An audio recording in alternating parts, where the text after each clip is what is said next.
छात्र हैं। हाँ, तो क्या कुछ हुआ?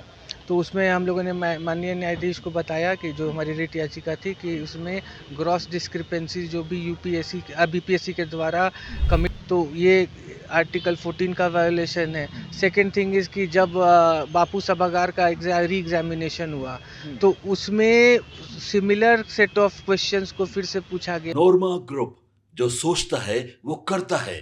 आपके अपने सपनों का आशियाना। नमस्कार, मैं हूं सागर कुमार। भारत लाइव देख रहे हैं आप। 17वीं बीपीएससी का जो पूरा आंदोलन चल रहा था, सत्याग्रह चल रहा था, अब देखिए कि बहुत दिन आज हो गया।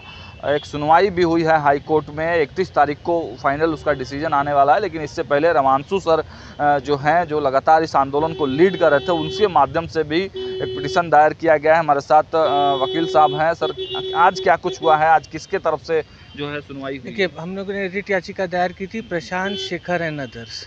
उसमें हम लोगों ने जो भी gross discrepancies committed by the UPSC था, बीपीएससी था, उसको हमने साक्ष्य रखा कि किसके तरफ से ये पिटीशन दिया गया? प्रशांत शेखर एंड अदर्स मतलब प्रशांत शेखर क्या मतलब स्टूडेंट्स हैं? Aspirant one of the BPSC के थे। कितने लोगों मिलके? और सब मिला के 29-30 लोग हैं। अच्छा, 29 छात्र हैं।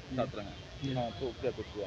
तो उसमें हम लोगों ने माननीय न्यायाधीश को बताया कि जो हमारी रिट याचिका थी कि उसमें ग्रॉस डिस्क्रिपेंसी जो भी बीपीएससी के द्वारा कमिट किया गया है, उस पर हम लोगों ने उनका ध्यान आकर्षण किया कि कैसे जो उनके आंसर जो बीपीएससी ने बाद में अपना दिखाया है, उसमें रॉन्ग आंसर्स को they have said is right. अच्छा, तो ये आर्टिकल 14 का वायोलेशन है। सेकंड थिंग इज़ कि जब बापू सभागार का री एग्जामिनेशन हुआ तो उसमें सिमिलर सेट ऑफ क्वेश्चंस को फिर से पूछा गया।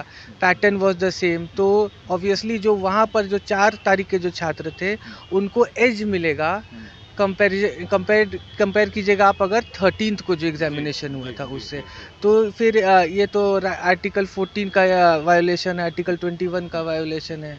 ये सब हम लोग रखा। एक और इसमें रिट याचिका है पप्पू कुमार एंड अदर्स, जो पहले से माननीय उच्च न्यायालय में पेंडिंग है।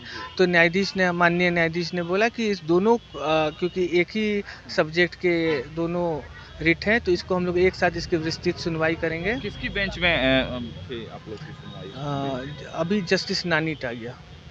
तो 31 तारीख को जो होने वाला है, जो बेंच जो सुनवाई होने वाला है, जो बहुत वो तो 31 को ही हम लोगों को पता चलेगा कि मतलब अभी क्या कहा माननीय जज से? जो आप एक साथ विस्तृत सुनवाई होगी। आपके जो भी आपके ग्रीवेंसेस हैं उसी दिन आप इसको रखिए।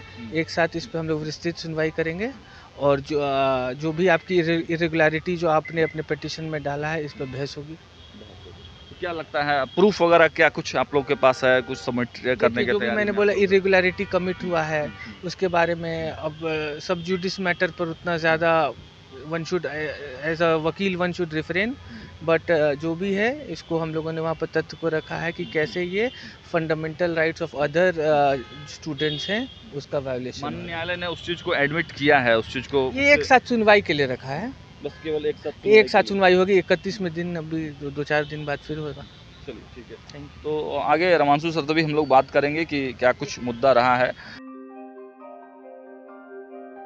आपके सपनों को हमने सजाया है। ई होम्स पैनोरामा को हमने बनाया है। ई होम्स मेरा एक सपना था जिस पे मैं पिछले 4 साल से काम कर रहा था। हमने जो बनाया है वो सबने है माना। ई होम्स पैनोरामा में हो आपका भी आशियाना। और फाइनली हमने 2021 में इस प्रोजेक्ट को लॉन्च किया। बहुत लोग अप्रिशिएट कर रहे हैं कि पूर्णिया जैसे शहर में, बिहार के, एक तो बिहार की बात करें उसमें भी पूर्णिया जैसे छोटे जगह में इस तरह का लाइफस्टाइल देना, ये सुन के हम लोगों को बहुत अच्छा लगता है। ई होम्स में हमने कुछ और भी किया है, जैसे हम जिस जगह में रह रहे हैं हमारे फैमिली सिक्योर हो, उनको सिक्योरिटी का ध्यान में रखा है। आपकी सुविधा और सुरक्षा आपके लिए खास है, ये आपका विश्वास है। इसमें आर्टिफिशियल इंटेलिजेंस का 7 लेयर सिक्योरिटी का हमने इस्तेमाल किया है। लस ग्रीन कैंपस को बनाया है। यदि हमारा बाउंड्री वाल है तो वो वर्टिकल गार्डन है। ये जितनी भी फैसिलिटी होता है एक इंटरनेशनल टाउनशिप में ई होम्स है, ये हम लोग विश्वास नहीं कर पा रहे हैं। जो भी हमारे मित्र दोस्त या जो भी हमारे बाहर के बायर आते हैं तो हम लोगों को बहुत अच्छा सुनने को मिलता है और बहुत अच्छा क्रेडिट मिल रहा है। वो सारा हमने सिर्फ एक बिल्डिंग नहीं बनाया, हमें एक बहुत अच्छा लाइफस्टाइल दिया ई होम्स में, और मेरा एक सपना था जिसको मैं आज फुलफिल होते हुए देख पा रहा हूँ। ये आपका आवास है। ई होम्स पैनोरमा में अब आपका निवास है। E Homes Panorama, luxurious lifestyle redefined. Panorama group, जो सोचता है वो करता है। अगर ये वीडियो पसंद आई और वह बिहार के राजनीति और बिहारियत से सरोकार रखेनी तो सब्सक्राइब बटन दबा के चैनल के सब्सक्राइब कर ली। ओजे एगो घंटी बा, ओकरा बटन दबा देला से कुल सटीक और मारक खबर रुआ मुफ्त में मिल जाई। अगर रुआ पत्रकारिता के हमनी के नया प्रयोग में सहयोग कर चाहतानी तो ज्वाइन बटन दबा दी। पेटीएम नंबर नोट कर ली 9386816700।